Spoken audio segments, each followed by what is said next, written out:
이번 시간은 계속해서 클라우드 포메이션의 이제 템플릿을 좀 보면서 실제 그 앞서 말씀드린 클라우드 포메이션 템플릿상의 그 리소스나 파라미터 이런 그 구성 요소들이 있다고 말씀드렸잖아요. 이제 그 구성 요소들이 어떻게 활용되는지를 실제 이 템플릿을 보면서 말씀드리겠습니다. 이 야물 기반의 이제 템플릿이고요. 이제 파라메타 요게 이제 VPC를 만드는 템플릿을 일부를 캡처를 해서 좀 가져와 봤어요.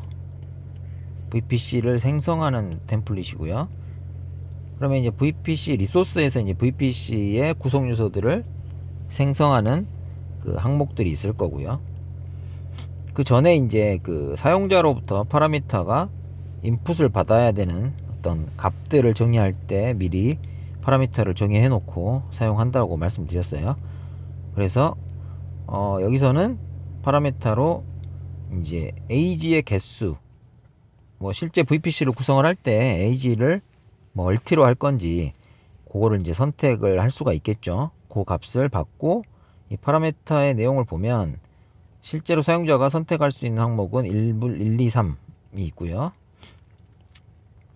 그리고 아무것도 안 넣게 되면 디폴트로 이제 2개 AG를 만든다.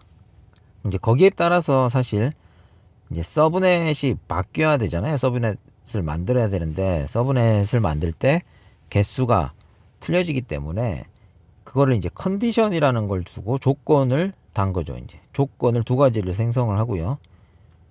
이제 public b라는 이렇게 이름으로 주고 이 조건에 실제 위에서 파라미터에서 입력된 요 값이죠. 이 값이 1과 같지 않을 때 그렇게 되면 b라는 게 성립이 되는 거고요. true고. 그리고 이 build public c라는 조건을 보면 이 입력된 값이 3일 때죠. 예. 그래서 이제 뭐 이게 이제 추론을 해 보시면 2가 이제 2개가 들어오면 b까지 필요할 거고, 예. 그다음 3이라는 거는 조건이 명시적으로 따로 잡혀 있으니 3이 들어오면 이제 3개 AG에다 구성을 해야 되기 때문에 build public C가 true인 상황이 되는 거죠. 이렇게 사전에 이제 파라미터나 조건을 걸어 놓고 그 다음에 리소스에서 이제 VPC의 구성 요소들을 생성할 때 해당 이제 컨디션을 어떻게 활용하는지 한번 보시죠. VPC를 만드는데 IP 블락은 B 클래스로 이렇게 정의를 했고요.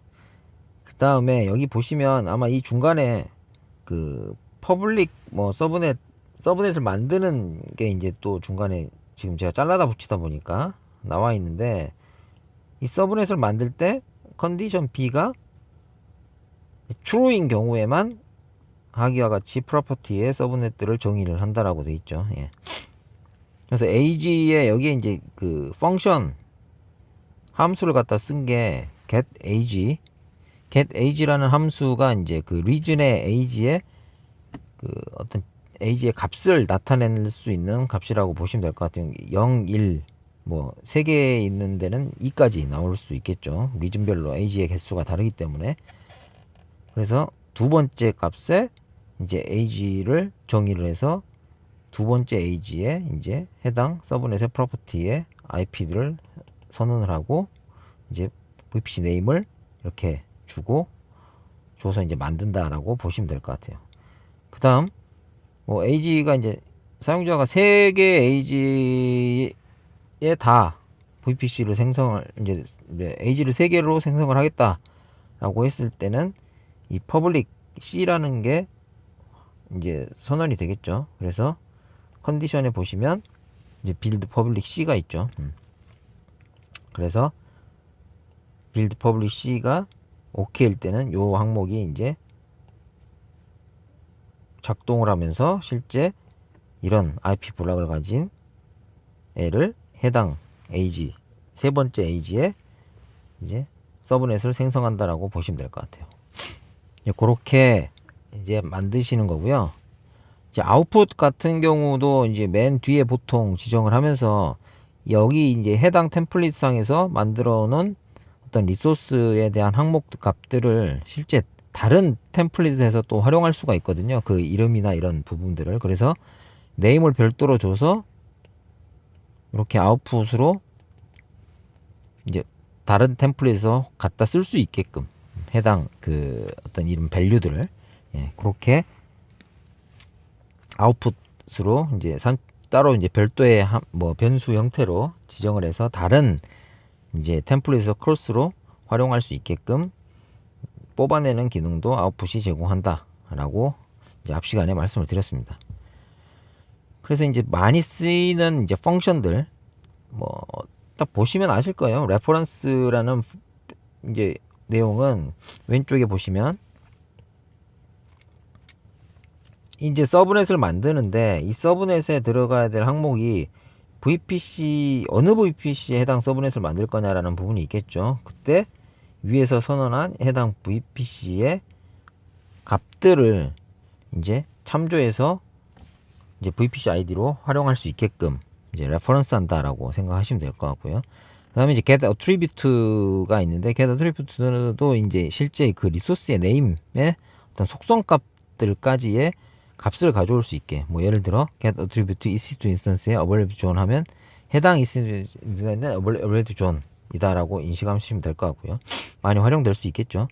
그다음에 아예 AG에 대한 내용도 앞 시간에 좀 전에 말씀드린 것처럼 이거는 이제 AG하고 리즘명을 주게 되면 그 해당 AG의 값들을 이렇게 선택해서 쓸 수 있게끔.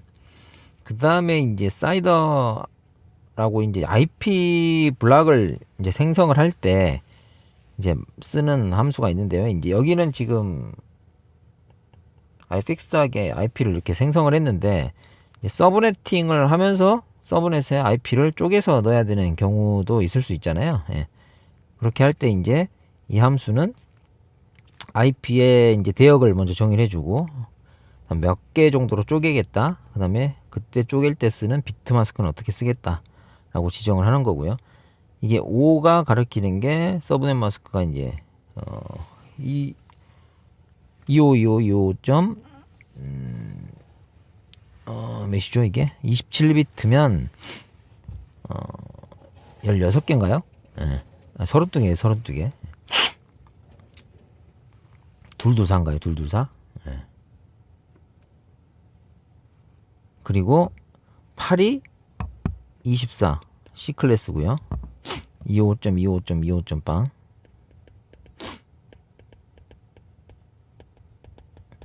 그 다음에 7이 그러면 25겠죠. 128.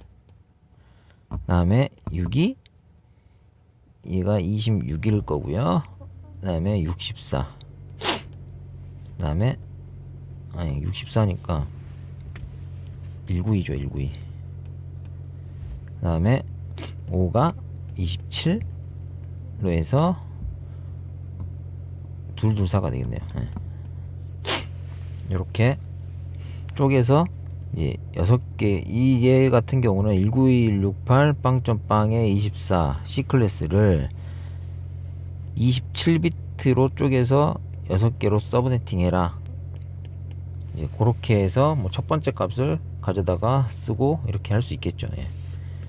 이런 식으로 템플릿을 만들어서 사용하시면 될 것 같습니다. 네트워크이니까 VPC 같은 거 생성하실 때 이제 쓰는 거고요. VPC 같은 경우는 자주 생성되는 게 아니잖아요. 어떻게 보면 VPC 안에 오히려 이제 그 들어가는 리소스들이나 다른 이제 서비스들을 생성을 하는데 이제 VPC도 이렇게 생성하시면서 활용할 수 있다라고 이해하시면 될 것 같습니다.